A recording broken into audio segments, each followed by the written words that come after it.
ఈరోజు శనివారం. శనివారానికి అధిపతి శనీశ్వరుడు. శనిదోష తీవ్రతను తగ్గింపజేసుకోవటానికి, శనిని ప్రసన్నం చేసుకోవటానికి రత్నశాస్త్రపరంగా నీలధారణ విశేషంగా సహకరిస్తుంది. నీలాలు ఎన్ని రకాలుగా ఉంటాయో, నీలాలు ధరించేటప్పుడు తీసుకోవాల్సిన ముఖ్యమైన జాగ్రత్తలు ఏంటో, నీలాలలో దోషాలను ఏ విధంగా గుర్తించాలో నేటి శుభం లాభం అనే శీర్షికన పరిశీలిద్దాం. శనిగ్రహం సంపూర్ణంగా యోగించటానికి నీలధారణ విశేషంగా సహకరిస్తుంది. ఈ నీలాలలో అనేక రకాలైనటువంటి నీలాలు ఉన్నాయి. ఇంద్రనీలము, మహానీలము, నీలమణి, మయూర నీలం, కెంపు నీలం, పుష్యరాగ నీలం, కాకి నీలమని నీలాలలో అనేక రకాలైనటువంటి నీలాలను గురించి రత్నశాస్త్రంలో చెప్పడం జరిగింది. ఒక్కొక్క నీలము ధారణ చేసినట్లయితే ఒక్కొక్క రకమైనటువంటి ప్రయోజనం చేకూరుతుంది. ఇంద్రనీలము చూడటానికి చిక్కటి నల్లటి రంగులో కనిపిస్తూ ఉంటుంది. అలాగే మహానీలం అనేది పారదర్శకమైనటువంటి నీలం రంగులో కనిపిస్తూ ఉంటుంది. అలాగే నీలమణి కృష్ణవర్ణంలో ఉంటుంది, అంటే నలుపు రంగులో కనిపిస్తూ ఉంటుంది. మయూర నీలము నెమలి కంఠం ఏ విధంగా అయితే ఉంటుందో నెమలి కంఠం లాంటి ఆకుపచ్చ రంగును కలిగి ఉంటుంది. పుష్యరాగ నీలము నీలము పసుపు రంగు ఈ రెండిటినీ కలగలిసి ఉంటుంది. అదేవిధంగా కెంపు నీలము ఎరుపు నీలం రంగు ఈ రెండు కలిసి ఉంటుంది. అలాగే కాకి నీలము నలుపుకి నీలానికి భేదం లేని విధంగా కనిపిస్తూ ఉంటుంది.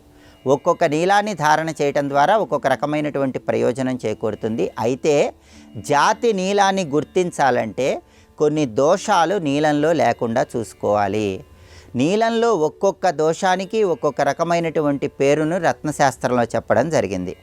నీలము చూసినప్పుడు కొద్దిగా పగిలినట్లు మనకు కనిపిస్తే దాన్ని త్రాస దోషము అనే పేరుతో పిలుస్తారు. ఒక నీలానికి త్రాస దోషం ఉన్నట్లయితే అటువంటి నీలం ధరించినప్పుడు వ్యక్తులతో కలహాలు ఏర్పడే అవకాశం ఉంటుందని జ్యోతిష శాస్త్రంలో చెప్పడం జరిగింది. అలాగే నీలం చూసినప్పుడు ఎటువంటి కాంతి లేకుండా కాంతిహీనంగా కనిపిస్తే దాన్ని భిన్న దోషం అనే పేరుతో పిలుస్తారు.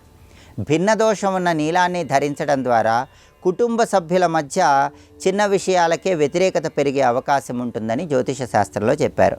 అలాగే నీలము ఎక్కువ భాగం ముక్కలు ముక్కలుగా కనిపిస్తే దాన్ని పటల దోషం అనే పేరుతో పిలుస్తారు. పటల దోషమున్న నీలాన్ని ధరించినట్లయితే దానివల్ల చిన్న చిన్న విషయాలకే ఎదుటి వ్యక్తులతో విభేదాభిప్రాయాలు పెరిగే అవకాశం ఉంటుంది. అలాగే నీలాన్ని గమనించినప్పుడు ఆ నీలంలో అక్కడక్కడ కొన్ని నలుపు చుక్కలు కొన్ని తెలుపు చుక్కలు కనిపిస్తే దీన్ని పాషాణ దోషం అనే పేరుతో పిలుస్తారు. పాషాణ దోషం ఉన్న నీలాన్ని ధరిస్తే సంతానపరమైనటువంటి సమస్యలు ఏర్పడే అవకాశం ఉంటుంది. మీ సంతానానికి కూడా ఏవైనా ఇబ్బందులు కలిగే అవకాశం ఉంటుందని జ్యోతిష శాస్త్రం చెప్తుంది. అలాగే మృద్గర్భ దోషము అని నీలంలో ఒక ప్రత్యేకమైన దోషం చెప్పారు. నీలాన్ని చూసినప్పుడు నీలం లోపల మట్టిలాగా మనకు కనిపించినట్లయితే దాన్ని మృద్గర్భ దోషం అంటారు. ఇది అపమృత్యు దోషాలను కలిగింపజేస్తుంది. అలాగే రక్తబిందు దోషం అని ఇంకొక దోషం ఉంది. నీలం లోపల చూసినప్పుడు బాగా ఎర్రటి మచ్చలు కనిపిస్తే దాన్ని రక్తబిందు దోషం అంటారు. దీనివల్ల కూడా అపమృత్యు దోషాలు ఏర్పడతాయి. అలాగే నీలము దాని సహజమైనటువంటి ప్రకాశాన్ని పూర్తిగా కోల్పోతే మలిన దోషం అంటారు. దీనివల్ల కూడా కష్ట నష్టాలు వస్తాయి. అలాగే నీలాన్ని అరచేతిలో ఉంచినప్పుడు మన అరచేతి రేఖలు నీలం గుండా మనకు కనిపిస్తే దాన్ని కుక్షి దోషం అనే పేరుతో పిలుస్తారు. ఒక నీలం అరచేతిలో ఉంచినప్పుడు అరచేతి రేఖలు నీలం గుండా మనకు కనిపించకూడదు. అలా కనిపిస్తే అది జాతి నీలం కాదు, దానిలో కుక్షి దోషం అనే దోషం ఉంటుంది. అటువంటి కుక్షి దోషం ఉన్న నీలాన్ని ధరించినట్లయితే జ్ఞానం అనేది తగ్గుతుంది, మందబుద్ధి పెరుగుతుంది. అలాగే కరంజి దోషం అని ఇంకొక దోషం ఉంది. నీలం మధ్యలో గోధుమ రంగు మచ్చలు కనిపిస్తే వాటిని కరంజి దోషం అంటారు. దానివల్ల అనవసరంగా ఎదుటి వాళ్ళతో అకారణంగా తరచుగా తగాదాలు ఏర్పడుతూ ఉంటాయి. అలాగే వాలుకా దోషం అని ఇంకొక దోషం చెప్పారు. వాలుకా దోషం అంటే ఏంటంటే నీలం మధ్యలో నీటి తుంపర్లు ఉన్నట్లుగా మనకు కనిపిస్తే దాన్ని వాలుకా దోషం అంటారు.